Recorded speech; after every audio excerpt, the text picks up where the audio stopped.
All right, buddy, how you doing? We are here on Friday, Good Friday, Passover Friday, the whole deal. One of the most holiest Fridays ever with our good friend Aaron Kwittken. Kwittken, did I say that right? Or Kwittken, right? Am I saying that right? Kwittken.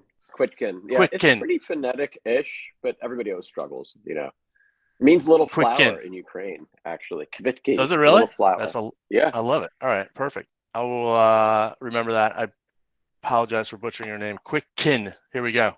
Yeah. You are, I think what's interesting about you, entrepreneur, technologist, also a thought leader in the communication and public relations space. And I'd add a fourth, like an actual practitioner, which I think is really important. I think both of us have sometimes worked with folks that, are introducing new services or new tech to the world, but they're not really a practitioner. They haven't really been on the other side of the desk working with clients or building a business. So those perspectives I think are super valuable. So Aaron, I appreciate you being here today. Where are we finding you? You're finding me in Westchester County, New York today. Love it. So it's been a little bit of a hybrid week because, like you said before, Passover, Easter. So, and we're an everything household. So we celebrate Passover, we celebrate Easter.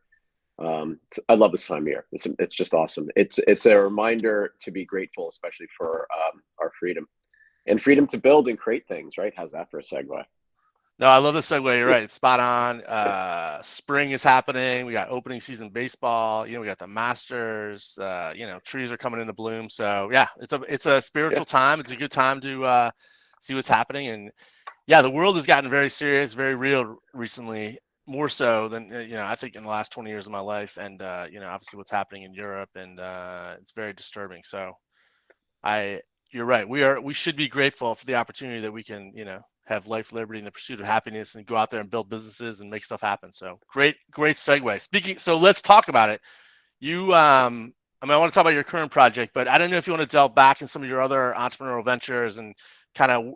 I'm always interested when I talk to entrepreneurs about how they got here, different steps, success, failure. Why they decided to be an entrepreneur.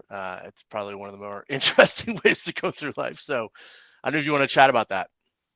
Sure. I'll start off with the last question and answer that first. I think there's a certain number of us, you might actually be in this category too, because you yourself are an entrepreneur, but I'm probably unemployable in any other vein. So that's why I'm an entrepreneur, right? Yeah, I've been in the comms, kind of PR, reputation management, start off in crisis management in DC.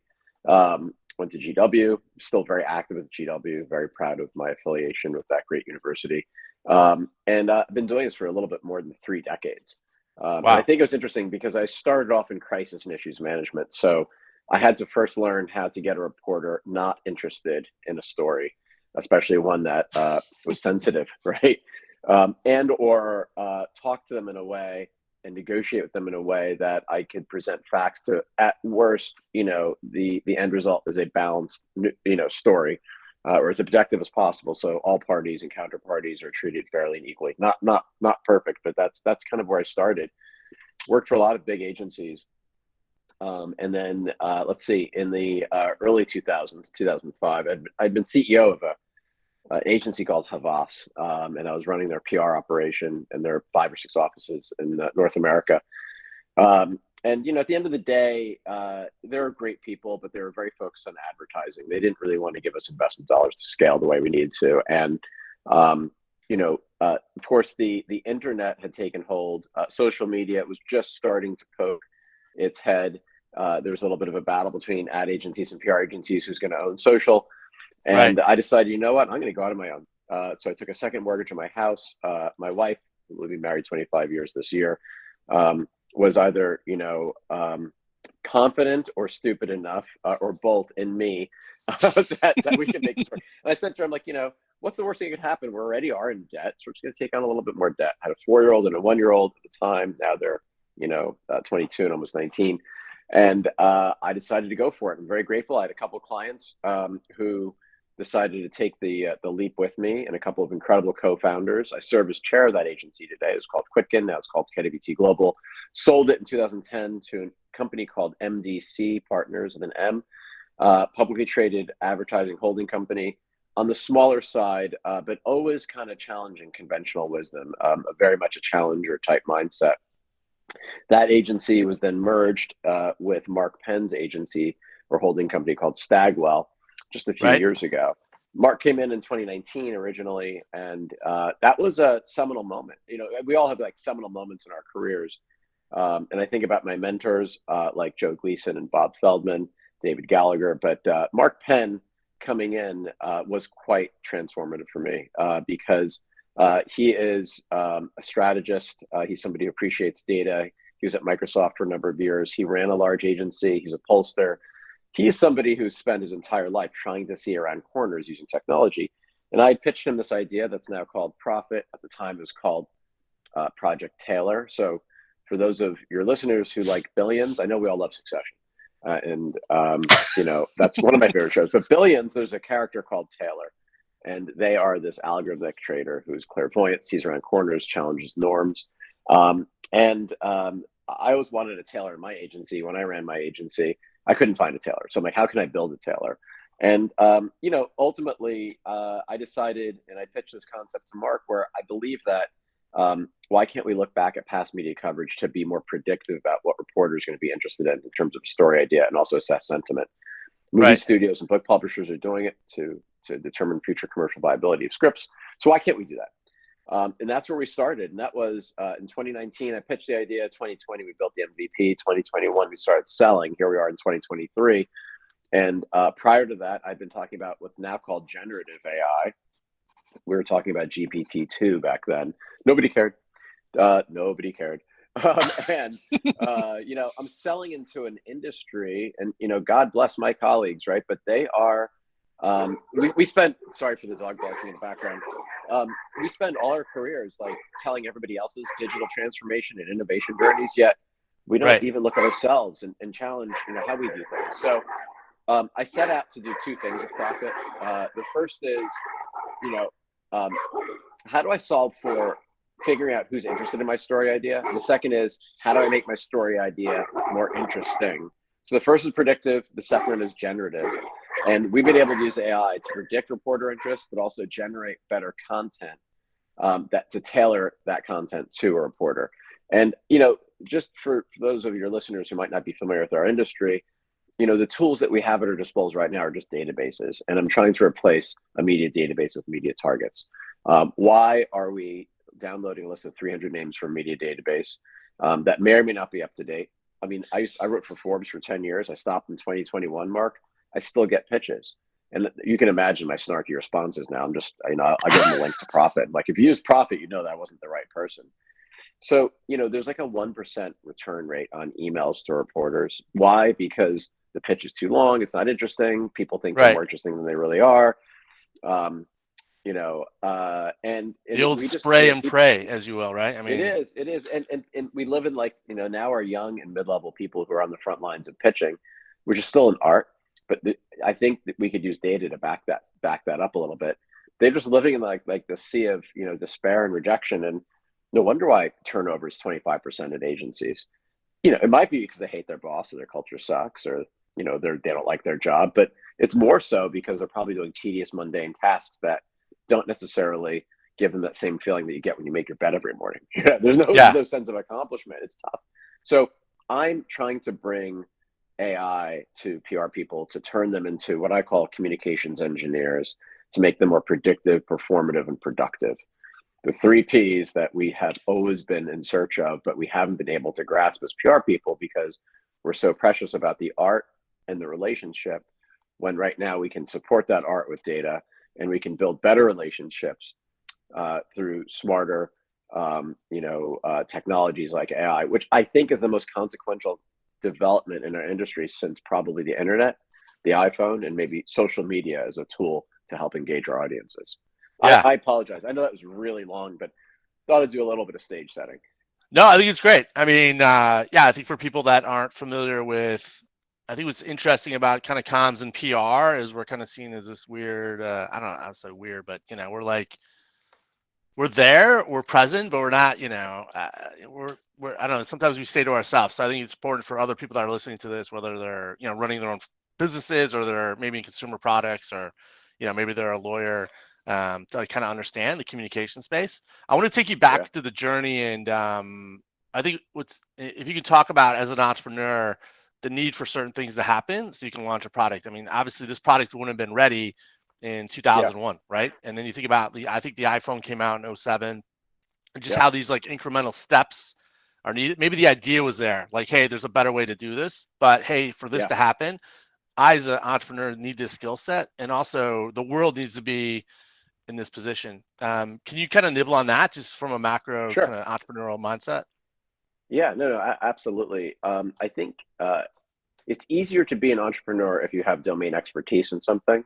So in both instances, whether starting an agency, even starting a technology company to support the PR industry, I do understand our tradecraft, and I love it. You have to know it and love it. If you know it really, really well, and you have confidence in your expertise, and you love it, that's a great basis for anything. Then the next challenge is, what do I need to improve it, right? What am I trying to either enhance or disrupt? And I thought a lot about culture change and how PR folks in our industry have both an inferiority and an interiority complex. Interiority meaning we do the same thing over and over again, and we just kind of get into that rut. We're in a workflow that is very analog. And not very performative, quite frankly. And then inferiority in that we've always been battling with our advertising or paid siblings who get all the fame, all the glory, and bigger budgets. They're in front of the curtain, not behind it. They're not the invisible hand. We're the emergency responders of communications. We're the first responders, right? When shit happens, they're not calling the ad agency. They're calling Mark. They're calling Aaron, right? And they're like, how do you help me see through this, right? So having that domain expertise, having a vision is very important. And not letting naysayers or people who have never been in the ring dissuade you ever, right? It's easy to say no. Lawyers like to say no. It's very easy. It's easy to be on the outside of the ring. And there's nothing wrong with not being an entrepreneur. But you can't let people who are critical or highly skeptical of what you're trying to do get you down. You also have to be impatiently patient, meaning it doesn't happen overnight. This is my 4th year in this, and everyone's like, wow, this is a new thing. I'm like, but it's not. I was probably a little too far ahead. And then what I learned, which is the hardest thing, is how the developer world works, right? I've had a lot of clients in the tech space, but putting together user stories, figuring out where do I get my data, because your data is just so important. How do I weight my algorithm in a way that mimics or tries to be wired in the same way that my brain is? And then ultimately, how do I take the data and the algorithm and put it into a great user experience and user interface? One that is intuitive, so the onboarding isn't too onerous, right? Those are all things. And then, so you're doing all that. And this isn't just like PR people are always on. You're always on, because as soon as you're through one development or one project or one sprint or enhancement, you're figuring out what's the next one, what's on my product roadmap, what kind of data scientists do I need, who do I need in the back end and the front end to do this? Am I worried about regression testing? How many lambdas do I need to create in order to make sure this thing is scalable? I replaced other worries about when I was in the agency world and working with clients with new worries. It's just so interesting because it's technology, people expect perfection, yet what they're using now is so imperfect. And I'm like, that's a false comparative. Like, those are false equivalencies, They're like, well, how come, Mark Ross with, Investor Business Daily is on there? Well, you still as a human need to have agency and control over everything that you're doing. This is just assistive, right? So it's been a really interesting journey. And it wasn't until maybe October, November of 2022, where people started to understand what I was doing because of this novelty called ChatGPT. And that's only a little portion of what we're doing. And even that is not representative of what we're trying to bring to the marketplace. So it requires a lot of grit, just like any entrepreneurial venture. And a lot of vision, and also knowing when to pivot. If something's not working, you need to put something, listening to your customers, right? So early on, they're like, we want podcasts. I'm like, okay, we'll make that happen. So it's a matter of listening to your customers, saying, they're like, there's too many inputs. We just want to input something once, not have to check all these boxes. I'm like, okay, we'll change the user interface. We'll make that happen. So having that close relationship, and then, again, to your point earlier, having the privilege of being able to build something that is by you, for you, versus being an outsider trying to figure out what my world is like. I mean, I understand. Just one quick example, like all these companies now, agencies and some of our competitors are like, we developed a press release generator. I'm like, whoop-de-fucking-do. How much of our time is spent putting press releases together? And is that where we really need help? No. It's nice, but it's just stupid. And I just want to say that. It's just ridiculous. Yeah. How about you help me create social posts in 10 seconds? How about you help me take a 1,200 word pitch, a press release, and turn it into a 400 word pithy pitch, and then take that pitch, scrape reporters what they've written, and then relate that to actually what they've written so I can personalize that pitch to that reporter. That is awesome. Press release generators, come on, that's like tricycles. We just don't need that. That's silly. Like, we're so innovative. Like, okay, yeah, now you are. No, you got me noodling on a few things. As an aside, like, there's the wetsuit back there, and one of my favorite. Like, I love to be in the water, and but I'm not a surfer. Like, I would be horrible at running a surf shop because I'm not in that community. I don't know the lingo. I think there's something about buying a surfboard from somebody who they're not fully immersed into the culture, and Right. I think the tools you're working on are just that. Like, you're like, listen, I've been every one of these different things, from a student at GW to actually running my own firm. I've talked to reporters, etc. So yeah, I And think I that's have really powerful. I was a contributor at Forbes for 10 years, a real contributor. I write for the Drum. I have a podcast. I get pitches constantly. Yeah. It's awful. It's cringy. It's awful. I want to talk to you about your thought leadership and how you use that as a promotional tool for you and your brand and your companies, as well as using it as an inbound tool to get feedback from folks. You mentioned you're getting pitches yourself, but I imagine that it keeps you in the soup, so to speak, and you're out there talking and experimenting. And how do you use your thought leadership to help your business and yourself? So no one's actually asked me that question, strangely enough. I've always been a fan of personal branding, not to the point where it's like, oh my gosh, it's just like me. That's not what I mean. I think that we all need to be really Swiss Army knives. And, yes, comms tech is something I'm interested in, but like, I also have a lot of love and passion for brand purpose and ESG. I have a lot of interest and have done a lot of work around mental health and well-being in our industry. I've struggled with my own mental health over the years, and I've always been very open about that. And I talk a lot about leadership. So there are so many different facets to where I like to kind of spend my time. And I just came off of being president of PRSA New York. I was a member of the PR Council board. I'm a member of the board of School of Media and Public Affairs at GW. It's just so important that we have as well-rounded and dynamic inputs as we do outputs as professionals. And I like to spend my time in things that I find interesting and engaging. But I think that we always have to put content out there. We should always be thinking and pushing ourselves in the same way that we push our clients. And I don't see any harm in that. I really don't. And it's probably the reason why I'm going to work until I'm 100 years old. Because the moment you stop iterating and thinking about how we can constantly improve ourselves and in the way we work in our business and with our clients, is the moment that you become a fossil and you just start, you're cycling down. I'm 53 this year in September, and I'm just getting started. I feel like I'm cycling up because I have 30 years of real world experience now behind me that I'm trying to now apply to technology. And how do I find that intersectionality?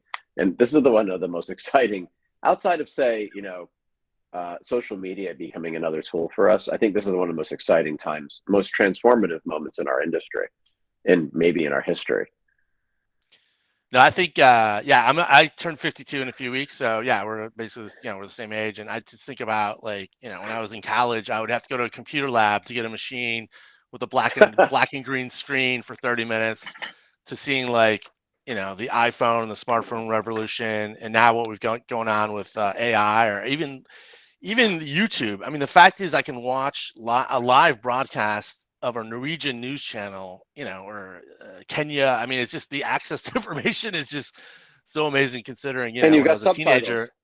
Yeah. Yeah, exactly. And but as a teenager, I'd have to wait for like a National Geographic magazine to land on my doorstep to see the world. And, in some ways, I think we're lucky that we've seen this kind of transformation because it gives us an appreciation of just how exciting it is and what's happening with tech.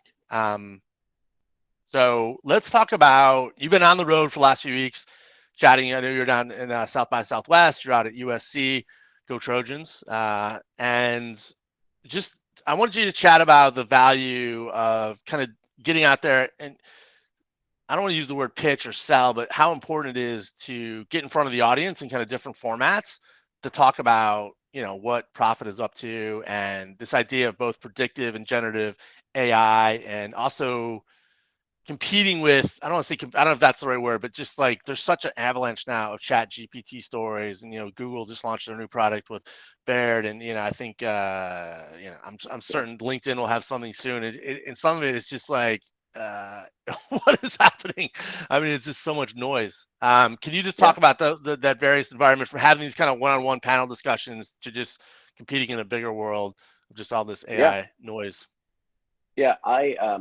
It's interesting because, we built this product in the middle of the pandemic. I was still managing an agency, and actually at the time, my temple, because I was president of my temple at the time during the pandemic, so I was like trying to keep the temple afloat, trying to keep my agency afloat, trying to build this new product. It was a lot. It was very stressful.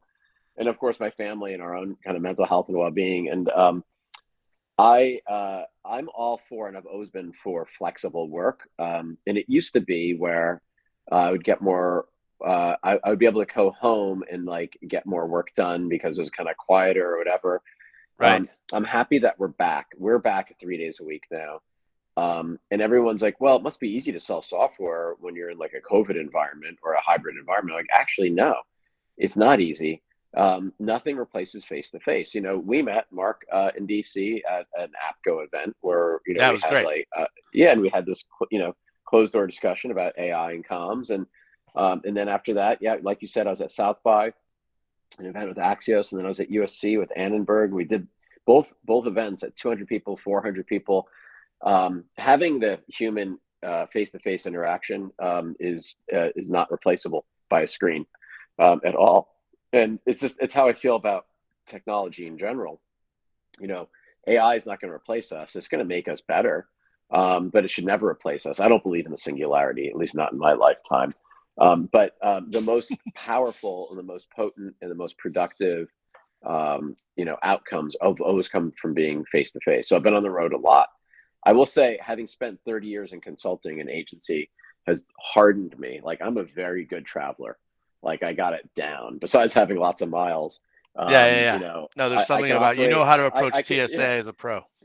yeah, and also I can function on 6 hours of sleep in multiple time zones. Like, it's good. Like, I've learned how to do it. It's funny. I live inside this thing called the Stagwell Marketing Cloud, and I run the comms tech unit. And my colleagues in the other units and inside like the center are incredible to work with, but they're not used to traveling, really, right? They're not as like, so I'll wake up at 6 a.m. and go for a 10-mile run before the day starts, right? Because that is how I regulate myself. And I've learned that over the years. Like, how do you balance like the traveling? I'm not just going to eat fish and fruit. I can't do that. But I can find other ways to get my energy level up. I think, the travel stuff. Yeah, I mean, I grew up basically, I came into this world via politics and working on campaigns and, setting up an office wherever you could, or even now, like around DC, I kind of know like what hotel lobby to use for, workspace, bathroom break, where the best coffee shops are. And I don't know, there's something about, to me, like having this kind of what I call global street smarts, where you're just, you got book smarts, but there's something about being able to be agile and move around and travel and, be comfortable in different It's environments. funny. I love that. People are in total awe of my boss, Mark Penn's, um, ability to just grind through hours and hours and hours. And I'm like, same thing. I mean, the guy was in politics and in campaigns. Like, there's no better training ground of how to, it redefines, an all-nighter in college, right? It's like multiple all-nighters for weeks and months on end. And that's hard. And it's a It's bit good of a training though, circus. right? Yeah, no, Yeah, it's good training. I've got some great stories. I mean, at one point, I don't, well, I'll just tell you a quick story. We're on the road for literally 40 days. I'm writing my number, the room number, and my key. 'Cause Yeah. every hotel looks the same. I'm FedExing dirty laundry home. One point we'd been just jamming for so long. We were 90 miles away from Vegas, and I was like, boys, we're gonna go to Vegas, have a few cocktails, have some fun, blow off some steam. We roll into the event the next morning. I don't know, but there's nothing about. I recommend everybody to do campaigns. I totally agree. I think you just learn a lot. You get out there, you see America, and Yeah, even if you're a policy pro, it gives you a different perspective. And you learn how to totally. travel and move quickly on little sleep, which is positive Good for life anybody. skill. It's a good life Um, skill. Hey, as we wrap up here, there's two things I want to talk about. Just how to like approach AI, from more from like a C-suite perspective, if you will. Um, and it does seem like there is a bit of a hype cycle around it. It's interesting. Like these Silicon Valley guys were telling us crypto is the answer. That didn't quite work out. Now we got this new AI technology, and there's new services popping up all the time. And there's a great cartoon the other day. Somebody's like, "How did you pay for this fancy boat?" I think it's Larry Fishburne, the marketing cartoon guy. And the back of Yeah, the boat, yeah. the yacht had AI. And I sent out this pithy tweet, like I've just changed the name of my company to Caracol AI. Like just this kind of silliness around it. So from a C-suite perspective, can you just talk about how to approach AI, how to think about it, how to experiment it, how to be a practitioner yourself, how to dip your toes in, and what we Yeah. should be thinking about from that perspective? The first thing I always tell people to do, and we have a freemium version as well. Play around with it. Sign up for wait lists. Play around with Bard. Play around with Prophet. With Midjourney. Just have fun, a little bit of fun with it. You'll very quickly figure out what is possible now, but it'll also give you a little bit of a glimpse into what's possible in the future. So that's kind of, I think, step one. Step two is just understanding the hype cycle, like you said. Um, I think the hype cycle usually starts with doubt, then it moves to fear, then it moves to curiosity. That's kind of where we are right now, and then courage, and then adoption, right? And I think we're somewhere between curiosity and adoption right now, and that is where experimentation needs to happen. And I think that the more you experiment, the more you'll figure out how do you build the right kind of tech stack, if you will, for what you're trying to accomplish. And I don't really think about stacks as much as I do flywheels and optionality. And Right. I think the better way of looking at what's happening, at least in my world, is instead of trying to focus on workflow, I think we need to figure out how do we actually focus on point solutions and agility and kind of co-creation and what are those specific things that are going to make me better? Like you can go on Cision, and Cision does a lot of things really well, and they've got some things that aren't so good. But why do I have to be always on one platform? Why can't I use multiple platforms? And why can't all of our platforms talk to each other? I'm just Oh, trying to interesting. create that Yeah. Yeah, and I'm trying to create that conversation with other like-minded startups in the space. But some of the bigger folks have no interest because they have a winner-take-all mentality, and we're not going to win like that. It's just ridiculous. And maybe I'm naive about it, and so be it. But if you even look at some of the larger tech players and the FANG, they all work and integrate with each other in one form or another, and they compete with each Right. other. And I think that's okay. I think we need to adopt that mindset. Well, getting back to the Swiss Army knife, and as if you're like a Yeah. really good communication practitioner, I find it hard to believe that you would dedicate yourself to one platform, one tool. And tools come and go too, right? So I think the ability to Yeah. be flexible and be exposed to different tools as you need them for specific projects will be a differentiator. We had two more questions. I just want to think about your experience with GW. I mean, do you foresee like in the next 10 years, like a degree in AI communications? Like, do you think it's going to get that specialized, or do you think AI will just be like part of like, if you're a good communicator, it's just something you need to know? I think it's the latter in that I think it'll be fully integrated into curriculum, right? And you're starting to see this now as well. USC has a new MS that you can get online in public relations. And I believe that one of the modules or one of the courses is comms tech, right? So I just think that in the same way that you need to be certified and really have an aptitude around everything from, Excel to PowerPoint to Keynote and things like that. This is going to be Right. that, but on steroids. I don't think, I do think that that's why I think we're all going to become communications engineers, which is as much of a mindset as it is a skill set. Yeah, no, I like that. I think that is like a really powerful term. And I think as a thought leader, you're dropping some new stuff here. I hadn't heard that before, but I love that visualization, because it is spot on. Like, you have to have the knowledge of like people, communications, pattern matching, but also an engineer being creative. What's the right tool? What's the right process? What is the right tech stack to execute this communication effort? So I love that. Yeah, and remember, Mark, and I think just to state the obvious, communications is inherently nonlinear, yet the tools that we have before us are linear. It makes no fucking sense, right? So we need to think in nonlinear ways and use tools that help to support that.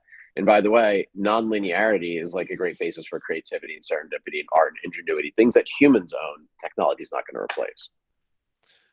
I love it, man. There's definitely, there's art and science into what we do, for sure. Hey, Aaron, before we go, just fun. Obviously, we know your billions. I don't know if I assume you listen to Brian Koppelman's amazing podcast. He's, the writer, I do. and Yeah. he does have a bit of a love-hate relationship with Succession, which is interesting. Bit of a pattern matching there between Showtime and HBO. We can talk about that in another pod. What are you reading and watching, or what are you keeping you entertained or informed? And it can be high low, man. It doesn't have to be some highbrow situation, Well, but just something you've been kind of entertaining yourself with lately. Well, let me tell you what I can't live without. I can't live without Fresh Air and Terry Gross and NPR. I can't live without NPR or the New Yorker in general. And I'm not trying to be erudite about this. This is just where it forces me to think in ways that my 12-year-old boy immature brain is not going to think.